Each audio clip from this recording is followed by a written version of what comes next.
देखिए यह जो चल रहा है ना, इसका भी नस हम लोग को दिमाग में ही है। हम लोग बोल रहे हैं ना, इसका भी नस दिमाग में है। हम लोग ताक रहे हैं, इसका भी नस दिमाग में ही है। नॉर्मल देखिए ना, अगर नॉर्मल टायर इस तरह सटाइएगा ना तो करंट अगर झटका मारता है ना, ठीक है, अगर वही बार बार आ रहा है तो यह तो मिर्गी का बीमारी, तो डॉक्टर से आपको दिखाना पड़ेगा। जूता सूंघाता है, लहसुन सूंघाता है, प्याज सूंघाता है और उसको मुंह में क्या कपड़ा डाल देता है लोग।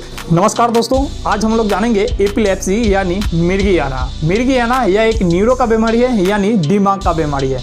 दोस्तों, अगर किसी आदमी को एक बार अगर मिर्गी आ रही है, यानी कि मिर्गी का झटका आ रही है, तो उसको मिर्गी नहीं बोला जाता है। अगर वही झटका अगर बार बार आती है तो उसी को मिर्गी का बीमारी बोला जाता है। दोस्तों, यह बीमारी कभी भी किसी को भी हो सकता है। कभी काल यह भी देखा गया है कि यह तो बच्चा में किसी बच्चा को अगर बुखार आता है उसको भी यह बीमारी हो जाती है, यानी मिर्गी की झटका आने लगती है बुखार के वजह से। दोस्तों, जब भी किसी इंसान को अगर मिर्गी आती है तो उस इंसान के शरीर में अकड़न हो जाती है और झटके भी आने लगती हैं और उसको पैर और हाथ में भी झटके आने लगती हैं और जीभ जो है बाहर निकाल देता है और क्या होता है कि लार भी गिरने लगती है और कभी कभार पेशाब जो है पैंट में भी हो जाती है और उसको कभी कल ये भी देखा जाता है कि बहुत जोर से मिर्गी आती है तो उस पेशेंट क्या होता है, बेहोश भी हो जाता है। ये सब लक्षण देखने को मिलता है। आखिर दोस्तों ऐसा होता क्यों है? देखिए, हम लोग का जो दिमाग है वह कंप्यूटर की तरह सेम है। ध्यान से सुनिएगा, हम लोग का जो दिमाग है कंप्यूटर की तरह दम सेम है। देखिए, हम लोग को जो दिमाग में लाखों करोड़ों कोशिकाएं होती हैं और नसें होती हैं।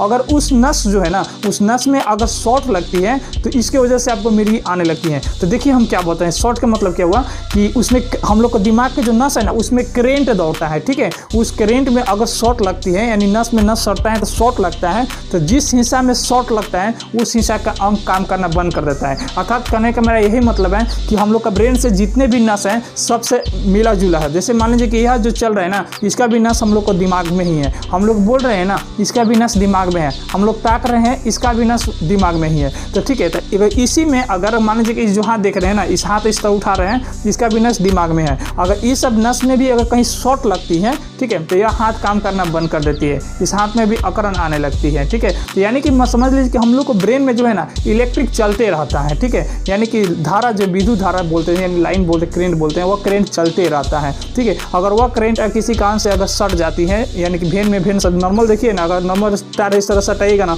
तो करेंट अगर झटका मारता है ना, शॉर्ट करता है तो उसी तरह हम लोग को क्या करते हैं कि विद्युत धारा बहुत ज़्यादा इसमें हो जाती है, यानी कि करेंट बहुत ज़्यादा हो जाती है। जब करेंट हो जाती है तो समझ लीजिए कि आदमी को झटका आने लगती है। देखिए, हम लोग का जो ब्रेन में है ना, नॉर्मल 15 से 20 माइक्रोवोल्ट जो है वह क्या होता है, धारा रहता है, इसमें करेंट होता है। अगर वह करेंट अगर उससे ज़्यादा हो जाती है जिसके वजह से मिर्गी आने लगती है, और जिस नस में अगर शॉर्ट लग रही है उस नस का जो है काम करना बंद कर देती है। जैसे मान लीजिए कि इस नस का अगर करंट जो मेरा शॉर्ट लगा है तो ये हाथ काम करना बंद कर देती है, इसमें अकड़न इस तरह आ जाती है। अगर पूरा ब्रेन में अगर शॉर्ट आ रहा है तो आदमी बेहोश हो जाता है, ठीक है। अगर बेहोश हो गया तो समझ लीजिए कि ब्रेन का कहीं ना कहीं आपका जो नस है वह कहीं शॉर्ट कर गया है, ठीक है, जिसकी वजह से यह रोग हो गया है। इसीलिए तो दोस्तों इसका जो टेस्ट होता है लास्ट में EEG करवाया जाता है, जो कि इस तरह देख रहे हैं पूरा ब्रेन में जो है लगा दिया जाता है। इसे देखा जाता है कि कहाँ पे यह शॉर्ट कर रहा है, ठीक है, यह बता देता है। और इसके बाद आपको CT स्कैन और MRI कराया जाता है कि यह शॉर्ट किसके वजह से लगा है, यह देखा जाता है, ठीक है।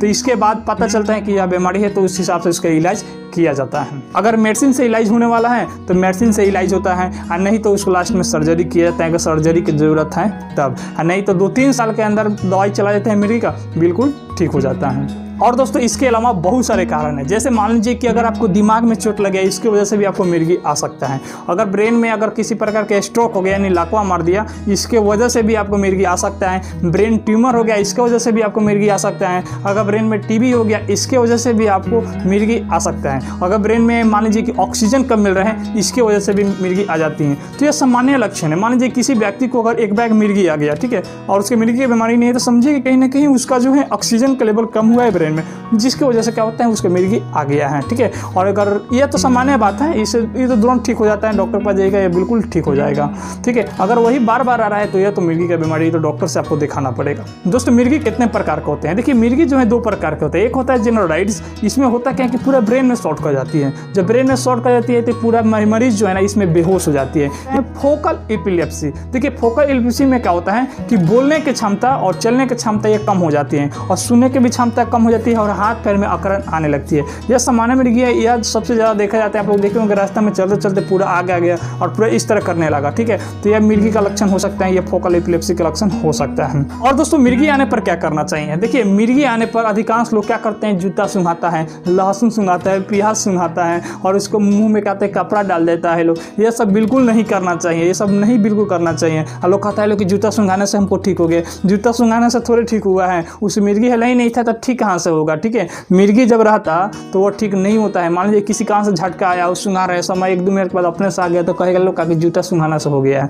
तो ऐसा बिल्कुल नहीं होता है। मिर्गी का दौरा अगर बार बार आ रहा है समझिए कि वह मिर्गी का बीमारी है, ठीक है, जूता सूंघाने से नहीं हुआ है, ठीक है। तो ये सब नहीं करना चाहिए। मुंह में लत्ता कोता भी नहीं कुछ को रखना चाहिए कि कितना लोग तो सीका मुंह में डाल देता है कि दांत नहीं बैठाएगा, ठीक है। तो ये गलत बात है, ये सब नहीं करना चाहिए, ठीक है। और पेशेंट को कितना लोग देखिए कि हाथ पैर एकदम टाइट कर लेता है तो उसको दाब देता है लोग। ये सब बिल्कुल नहीं दाबना चाहिए। इसलिए नहीं दाबना चाहिए, उसको मसल्स पर जो है दिक्कत पड़ता है, कहीं ना कहीं और सारे खतरनाक बीमारी वह ले सकता है। इसलिए ऐसा बिल्कुल आप लोग को नहीं करना चाहिए। या खुद 2 से 3 मिनट के अंदर में यह बिल्कुल ठीक हो जाता है। ये आप लोग करने से क्या फ़ायदा होगा, अदर भी बीमारी आ जाएगा। और इसका जो इलाज है संभव है, इलाज होता है। अगर मान लीजिए कि स्टार्टिंग है तो 2-3 साल के अंदर में ठीक हो जाता है। अगर उसको देखा जाता है कि क्या क्या प्रॉब्लम है इसका, ठीक है। अगर कोई प्रॉब्लम नहीं है, ब्रेन ट्यूमर टीबी भी सब कुछ नहीं है, तो 2-3 साल के अंदर में आपको दवा चलाकर उसको ठीक किया जा सकता है, छोड़ दिया जा सकता है। अगर हो गया, ठीक है, ब्रेन ट्यूमर हो गया तो उसको लास्ट में सर्जरी कराया जाता है और दवाई उसका चलाया जाता है। आपको हो सकता है कि ज़िंदगी भर भी दवाई खाया जा सकता है, लेकिन आप फिट रहेगा, इसके लिए बिल्कुल नहीं डरना है, ठीक है। चलिए दोस्तों हम लोग नेक्स्ट वीडियो में मिलते हैं। इसके लिए जय हिंद, जय भारत, नमस्कार। अच्छा सा रहिएगा, नए हैं तो प्लीज़ चैनल को सब्सक्राइब कर ऑल पर जरूर सेलेक्ट करिएगा ऐसा ही वीडियो देखने के लिए, ठीक है। और लाइक करना नहीं भूलिएगा। चलिए नेक्स्ट वीडियो में मिलते हैं।